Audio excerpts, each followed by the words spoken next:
Kumucho Wijambo Ministries. The Word of God is light.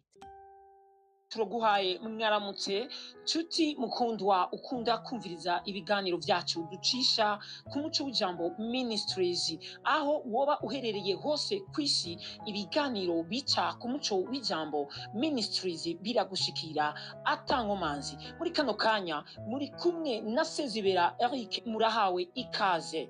Abarundi barayamaze ngo ukuri gushirira mu kuyaga, natwe twahisemwo kubacishiriza ibiganiro mu buryo bwo kuyaga n'abakozi b'Imana cyangwa abakozi b'isezerano rishasha batandukanye, ariko kandi abakozi bafise ibanga ry'ubwami bwo mw'ijuru bashobora gushikiriza benshi bafise ukuzazanirwa muri kino gihe ca none turimwo, aho benshi bafise ukuzazanirwa ku bijanye n'ijambo ry'Imana cyangwa ku bijanye n'ubwami bwo mw'ijuru, aho benshi bakunda kuronkera umuco mu bijanye no kumenya ijambo ry'Imana. Ni ku Muco w'Ijambo Ministry. Mbega woba ukeneye kwiga ijambo?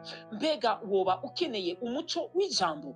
Mbega woba ukeneye ijambo rihishuwe? Urahawe ikaze ku Muco w'Ijambo Ministries mu kumviriza ibiganiro vyacu tubashikiriza vyiza cyane. Ico nobamenyesha nuko dukunze no gutumira abakozi b'isezerano rishasha bafise ibanga ry'ubwami bw'Imana ngaha nyene ku Muco w'Ijambo Ministries, tugakorana nabo ibiganiro vy'ubwiza, ibiganiro bitanga umuco w'ijambo, ibiganiro bihishura ijambo vy'ukuri, ku buryo wumvirije ibiganiro vyacu ugenda unezerewe cyane kandi rwose. Rero turagutumiriye kumviriza ibiganiro ubugira kandi bica ku Muco w'Ijambo Ministries, kandi ikiganiro cyose gica ku Muco w'Ijambo Ministries igihe cyose kigushikiriye uremerewe kugifata ukagishikiriza benshi bashoboka, ucishije mu magrupe atandukanye, haba ari mu magrupe ya WhatsApp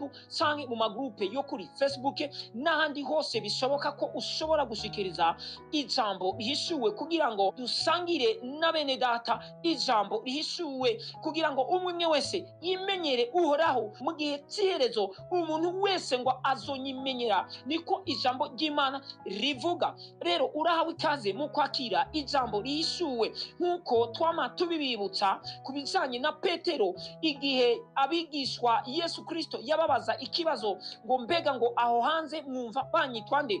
Baramubwiye amazina bamwitwa, abaramubarira ngo bamwe bakwitwa Eliya, abandi bakakitwa Yohana umubatizi. Ariko hagati aho Yesu arababaza ngo mbega none mweho munyitwa nde? Maze Petero araheza arahaguruka yishura ico kibazo, aravuga ngo uri Kristo, umwana w'Imana nzima. Maze Kristo abwira Petero ngo uwo si uw'inyama n'amaraso aguhishuriye ico kintu, ngo ariko uwo ni mpwemu Uhoraho aguhishuriye ico kintu. Niyo mpamvu tubabwira ngo nimuze mwakire ijambo rihishuwe, apana amajambo y'abantu, apana ivyumviro by'abantu, apana ivyo abantu babizeza bitari vyo, bitari mw'ijambo ry'ukuri ry'Imana. Ariko ku Muco w'Ijambo Ministries urahabwa ukuri kose kw'ijambo ry'Imana, tutaravye hirya no hino canke ngo ducishe hirya no hino. Niyo mpamvu turushiza cyane kubatumirira kumviriza ibiganiro vyacu bicishwa ku Muco w'Ijambo Ministries no kubishikana kure hashoboka. Kandi ikindi cyongera nuko kandi ukwiriye gukora subscribe cyangwa sabone aho hepfo nyene ubona, hanyuma ukaca urushiriza gukomeza kwakira ibiganiro vyacu ducisha ku Muco w'Ijambo